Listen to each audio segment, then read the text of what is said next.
Bonjour mes amis, alors je vous ai préparé la vidéo pour vous montrer comment faire un fond blanc en studio.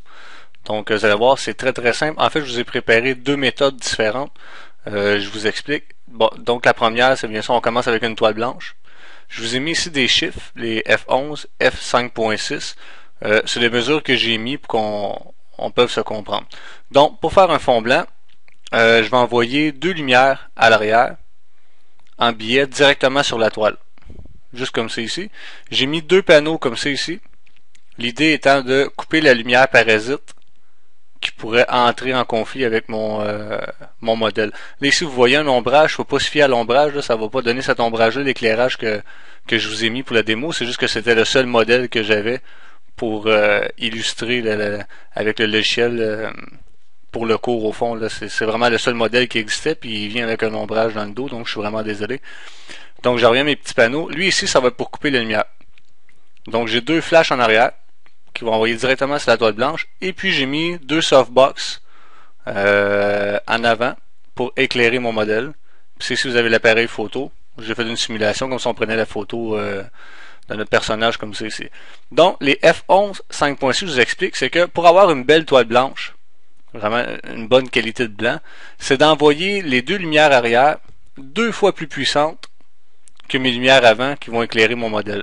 Donc si je prendrais mon pose-mètre, à titre d'exemple, je me mets à 1 160e à 100 ISO pour faire mes photos, ben je vais m'assurer que mon pose-mètre en F, en ouverture, va me donner F11.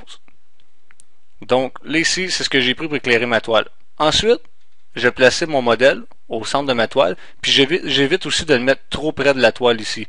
Je vais vraiment essayer de le décaler un petit peu de la toile pour éviter d'avoir de la lumière parasite qui m'embarquait dessus sur mon modèle. Donc lui, je l'ai mis ici au milieu. Ensuite, je vais prendre mes deux autres lumières. Donc je vais aller éteindre mes deux flashs ici. Je vais allumer mes deux autres flashs. Puis lui, je vais envoyer beaucoup moins de lumière. Là, je l'ai mis à 5.6. Ça aurait pu être F8, ça aurait marché aussi. Mais j'y vais quand même à l'extrême pour qu'on puisse bien comprendre. Donc lui, avec mon pose-mètre, toujours la même chose. Je me mets à 1 160e. 100 ISO pour mon portrait. Et puis là, ben, ce que je vais faire, c'est que je vais envoyer la lumière pour que mon pose-mètre m'indique 5.6. Donc, ce qui arrive, ensuite, je vais régler mon appareil photo à 5.6, 160 de vitesse, 160, pardon, et puis 100 ISO. Donc, ma lumière ici va être parfaite pour mon modèle. Puis ce qui va arriver, c'est qu'à l'arrière, vu qu'il est deux fois plus fort, ça va surexposer, ce qui va me donner mon blanc. Ici aussi, on aurait pu mettre deux panneaux, là, si vous avez la lumière parasite qui entre dans l'appareil. J'en ai pas mis, mais vous pouvez le faire quand même. On peut quasiment faire ça avec des cartons, là, des cartons noirs qui vont absorber la lumière. Vous n'êtes pas obligé de dépenser une fortune. Il y a, comme on dit, toujours moyen de moyenner. Si vous n'avez pas de pose-mètre, ce que je vous conseille, au fond, vous pouvez regarder sur l'état de votre flash si vous voyez que vous êtes au quart pour éclairer votre modèle, puis que le sujet est bon, vous avez bien programmé votre réflexe, la lumière est bonne, mais là tout ce que vous allez faire au fond, c'est de grimper le double en arrière.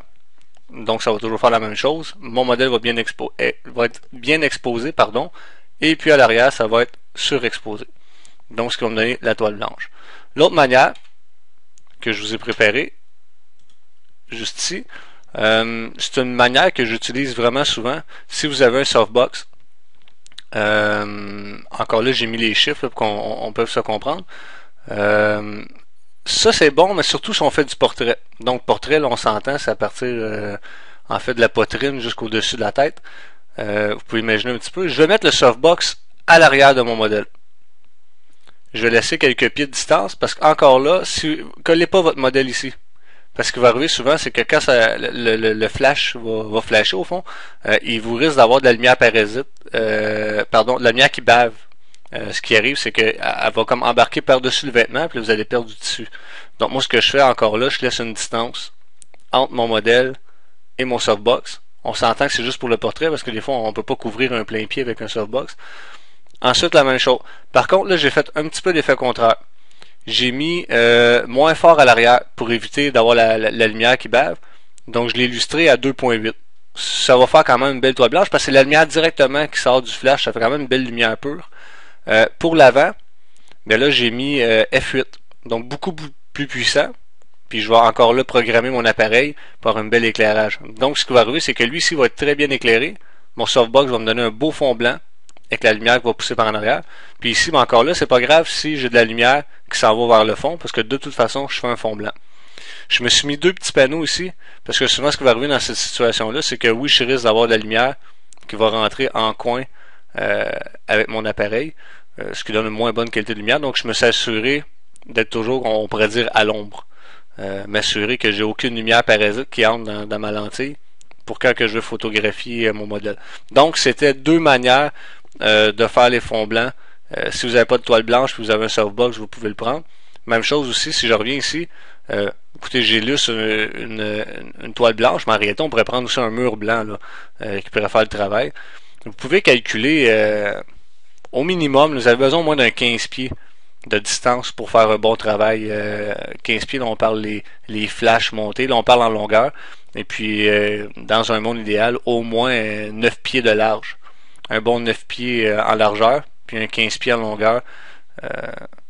Donc, c'est ça, c'est les mesures idéales. J'espère que ça vous a aidé. Si vous avez des questions en dessous de la vidéo sur ma chaîne YouTube, vous pouvez me les écrire, puis je vais vous répondre le plus rapidement possible.